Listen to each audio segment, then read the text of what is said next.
In February 2021, I created my first honest review on the game Scoot, and I never really created any more content on it due to the high amount of bugs it had. Even with its updates, it still felt kind of rigid, and I felt that for the build I reviewed, I still stand by the 5 out of 10 rating I gave it. But as of August 26, 2022, Scoot has released an entire rebuild of their game, where it's taken some of the features that worked great and added more features. And in today's video, I'm going to be breaking down the rebuild and talking about some of my opinions on the game. Mayhem was unhappy with how the game played and decided that a complete rebuild was necessary, and with that, Scoot was given a much needed makeover, with amazing features like improved controls, refined and new tricks, objectives, a replay editor, player customization, and most importantly, the improved features are such a breath of fresh air when in comparison to the previous build. Airs are flawless, the way you control your turning power by using both sticks is perfection, and the trick animation is beautiful. Speaking of tricks, let's go over the plethora of tricks that you have at your fingertips in Scoot. We have tail whip, heel whip, bar spin, kickless, bri flip, inward, tuck no hander, nothing front scoot, Superman, finger whip, full heel, rotor whip, rotor heel, buttercup, turn down, invert, bar twist, untwist, and T-bog. These don't even include the endless possibilities of combos that you can do, including airs, manuals, nose manuals, fakie or cab tricks, and grinds. The number of tricks alone is enough to make me want to play this game, not to mention how well the animations have been done. This includes the newly added power slide trick, which is an awesome way to add style and variety to your lines. It makes me feel like I'm riding a real life scooter, but you know, better. Speaking of doing things better, the grind system in this game is next level. The ability to switch between grinds with such ease is a genius addition to the game, and one that I think all action sports games should take note of. The grinds you can do in this game are as follows: board slide, lip slide, toothpick, ice pick, feeble, smith, and 50-50. This is something that I think Scooterflow needs to take note of, as their grind system is extremely limited, and the flexibility this grind system offers means that you can link lines together so flawlessly that you can get awesome lines like this one.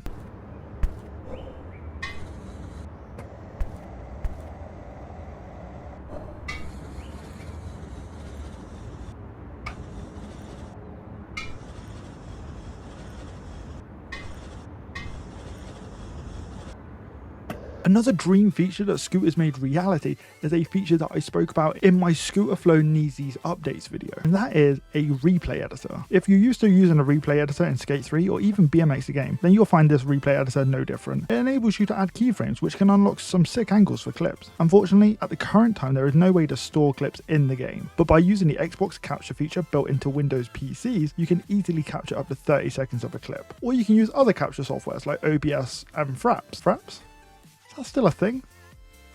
Sure, Fraps. Player customization is something that adds characters to the game and allows each player to ride in their own style. It's limited in what it can offer, but as this is the first rebuild of the game, this is still plenty. Being able to put on different clothes for your player is still awesome nonetheless, which helps me segue perfectly into scooter customization. Vehicle customization is such an overlooked feature that more games need to have. Scoot allows you to choose from various parts and customize them with any color on the color wheel, along with the smoothness, which can make a scooter part look more or less metallic-y, depending on where you put the marker on the slider. This is amazing attention to detail, and I absolutely love this. Now, how do you access the player customization, I hear you ask? Well, with Scoot's new selection wheel, which you can access by holding left on the D-pad and then using the right stick to select one of the 4 options, you can choose place marker, go to marker, replay editor, and customization. This is a cool way of interacting with the submenus, which has a kind of GTA feel to it, and it separates it from games like Pipe and Scooterflow. More subtle details like audio can really add to the immersion of the game,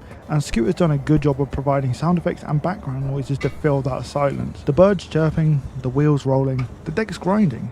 These are all things that really stood out to me. Also, something that should not be overlooked and must be appreciated is the fact that you can freely get off your scooter and walk around. Yes, this isn't game breaking, but it is something that makes the game more enjoyable, as you can walk up and down stairs, jump up ledges, and do all these crazy flips. You can also summon the scooter to you, which is dope as well. The city plaza you get to ride in is graphically beautiful. And the details on the buildings, the details on the bricks and the ribbon feature are all very pleasing as well. And it's really nice to see a homage to the testers of the game in the graffiti on the wall. It really adds to the character level, and I think it is very well done. Placed around various areas on the map are these little icons, which are actually little missions or objectives. These are things like do a trick on this ledge, or what's the fastest time you can get in this race. And although there isn't a reward for completing these, it still gives the player a sense of accomplishment for doing said challenge, and I can't wait to see what other challenges Matt incorporates into the game in the future. Okay, in terms of improvement, there really isn't much to go over. I genuinely really enjoy this build of Scoot, and this game hasn't been gifted to me. I purchased this out of my own money, so the words I'm saying aren't being swayed in any way. This is genuinely a 100% my opinion. But I do have to give a huge thanks to Matt for letting me have early access on this game and let me make this video on it. The only things I would say as improvements for the game would be other locations to ride, because don't get me wrong, this map is cool, but I would like to see other maps and locations to ride because I think that would be really cool. And then maybe a bit more height on the hop, because I have struggled to hop onto certain obstacles to do tricks whilst playing the game. And that's really it. As I've said before, Matt has absolutely smashed it with this game and he's put a ton of work into it. And if you want to play it and support him, I will leave a link to download and play it in the description. It will take you to the Steam store where you can purchase it there. This update will be released to the public on August 26th, which is this coming Friday. So make sure you're ready to play it. Once again, huge thanks to Matt for letting me do this video early. And now let's move on to the winners of the Scooter Flow giveaway. On the screen here, I have all the people that have submitted their entries.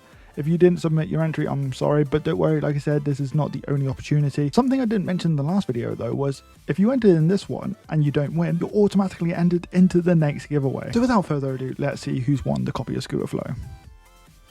Okay, here we go. Who's gonna win?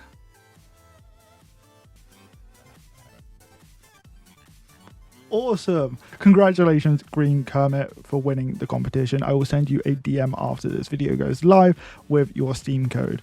If you didn't win, like I said, make sure you stay subscribed because I will be doing plenty more of these giveaways in the future and all you guys here are going to be entered. Huge thank you to my members Blue, That Average Kid Stevo69 and Cubo. If you want to become a member yourself, I will leave the details linked in the description.